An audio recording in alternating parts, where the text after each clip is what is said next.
Hello everyone, I'm gonna explain how the economic machine works, or like the economy. I learned from the video in the description. This is I took like the details, what I thought was important from that video, and I put it into a note format, and I made it shorter than the other video. So if you want like a short but detailed description of it, you can stay here. But feel free to watch his as well, because his is also really good. Okay, so without further ado, okay, the economy. What is the economy? The economy is made up of a whole lot of transactions with sellers and buyers and lenders and borrowers. So the seller offers goods and the buyer takes these goods in exchange for money or credit. I'll explain credit later. So, in this example, the seller would be this person offering their box that has value, and the other person wants this box, so they're gonna pay using money, and that's called a transaction.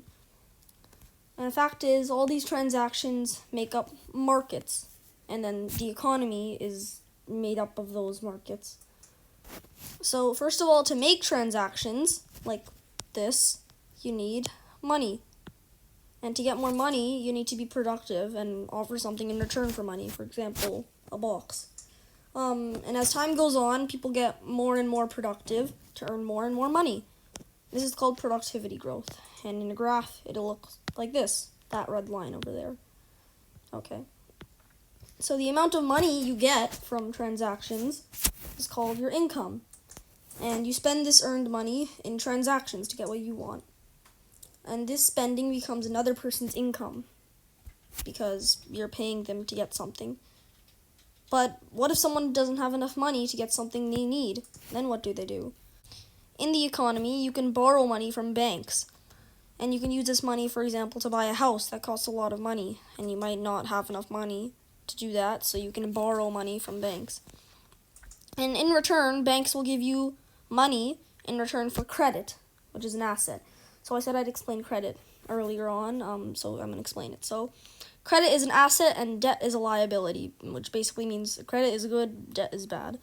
So when you borrow money, you are in debt, and you have to pay the amount of money plus interest agreed upon by the bank and you to the person with the credit. So it works like this. So this person wants to buy a house, but they don't have enough money to do it. So they're going to borrow from this weird cage house. They're going to borrow from the bank. So the bank will give them money, and in return, the bank has credit. So credit is just like agreeing to pay the person, in this case the bank, back for the money that they gave you. So they have credit, and you have what it's called debt. So if you pay to pay off your debt, you give the person with credit, you give them money, because you borrowed money from them. So, what if someone just doesn't repay the bank? What if they just say no, even though they borrowed money? So banks have a system called a credit score, and that determines whether or not the bank will lend the person money in the first place. So if this person just decides not to give them the bank back money, even though they have debt, their credit score goes lower. So when you do return your money, your credit score increases by a bit. So that's kind of like your trustworthy score. So how the bank knows whether you're trustworthy or not. So banks look at these credit scores before they lend you money. So people with lots of money are usually credit worthy because they're able to pay off their debts, because they may have borrowed something, but if they have a lot of money, that usually means their income is good. They make a lot of money, so then they can easily pay off their debt. So the bank likes giving rich people money because they can easily pay it back, and they'll always get their money back. So your credit score, for example, if it's at 700 and then you don't pay it back, then it'll go down by, for example, 50. Okay, and a fact is that the economy gets better and worse in a predictable machine-like cycle. Therefore, the economic machine, the name. This is because people borrow money. That's why it goes up and down. So at first, everyone gets more money in the form of credit, because people are borrowing and getting more money, and then the next person borrows and borrows and borrows. But in the future, there is debt, so you have to pay it all back to the bank, and then the economy will go down, down, down. There are 3 categories of this growth, and they each represent a part of the economy cycle. So there's productivity growth. I already covered that, when people trade, like for money, for boxes, or like sometimes like foods or whatever. The short-term debt cycle, which is borrowing in the short term, and the long-term debt cycle, which is borrowing and how it affects everyone in the long term. And the economy ends up looking like this. This is like the key. The red would be productivity growth, the green would be short-term debt cycle, and the blue would be long-term debt cycle. So first let's explain the short-term debt cycle. What is a short-term debt cycle? Short-term debt cycle is a cycle of people borrowing more money or less money, and therefore spending more money or less money. Okay, so suppose you make $100 from selling hats. So that means the bank will look at you and say, okay, you're creditworthy enough to borrow $10. This means you can spend $110 because you make $100 and then you borrow $10. So you have $110 to spend. And since one person's spending is another person's income, when you spend it, someone else has $110. So now that's their income. From selling, for example, if they sell food, they'll sell food to you and you'll pay $110. So now they are credit worthy enough to borrow $11. And if they made $110 and they borrowed $11, this person can now spend $121. And this keeps on going on. So you get it, and then the next person, you'll pay them, they'll pay them, and it'll get more and more you're able to spend. But this doesn't mean everyone can just keep on getting more and more money. So too much inflation is bad. Why is too much inflation bad? Because too much inflation is bad because then eventually everyone has so much money, and there's just so much money to go around that no one really even needs money. If everyone has so much money, why would anyone want money anymore? No one's gonna want your boxes for money. No one's gonna want money. They already have so much. So the bank controls this by making its interest on borrowing higher. I talked about interest. That's like if you borrow $10, you have to pay back $11, which is why, like, in the long term, it goes down. So this means that less people borrow. If you higher the amount you need to pay back, so maybe it used to be you borrow $10 and you have to pay the bank back $11 when you have the money. But if you raise it to, for example, $12, then less people will borrow. And then that means there's less to spend because less people are borrowing, which means they can spend less money.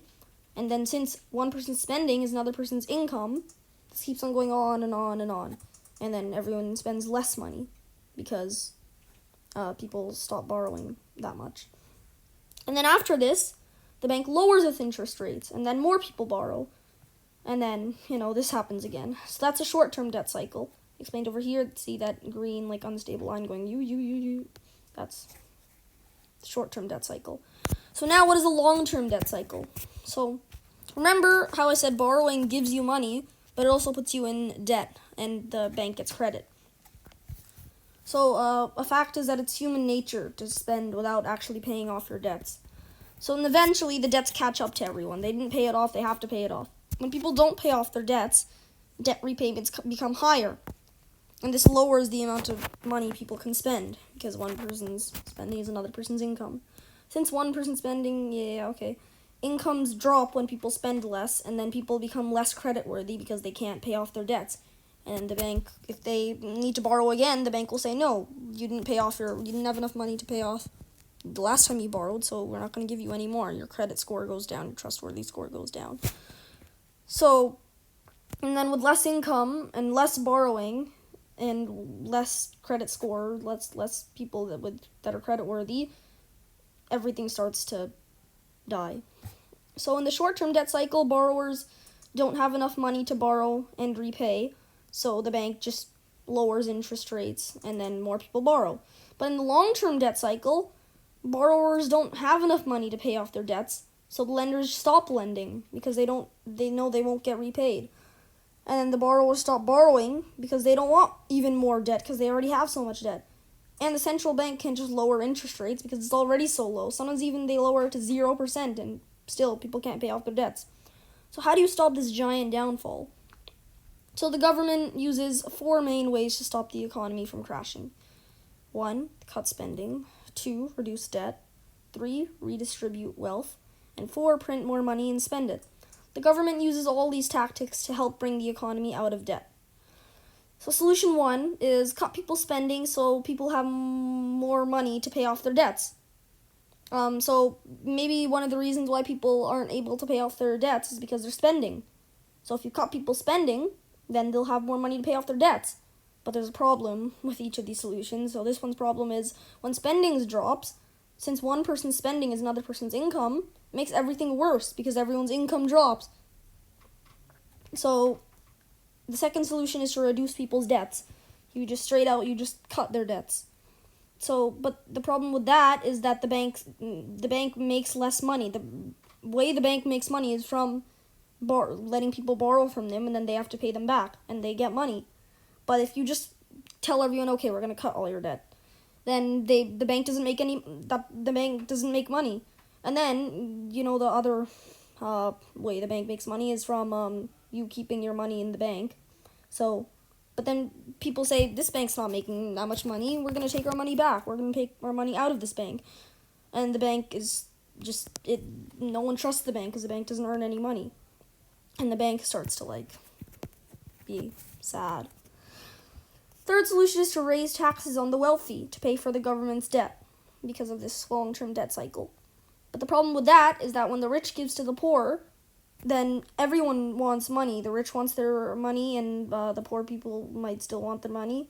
And then the rich people hate the poor people, and the poor people hate the rich people, and it just creates social problems, and it kind of makes everything worse. And the final solution is the central bank just prints money.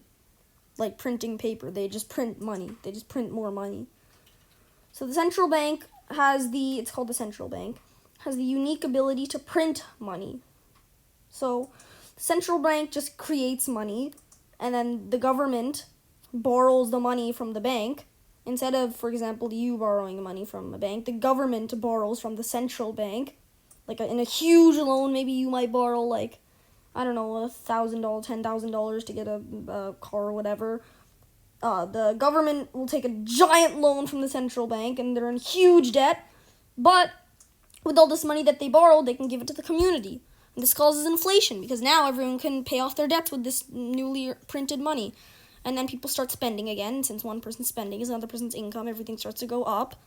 And then the government buys assets and goods with this money and sells them in transactions. Starts selling boxes again and stuff and food.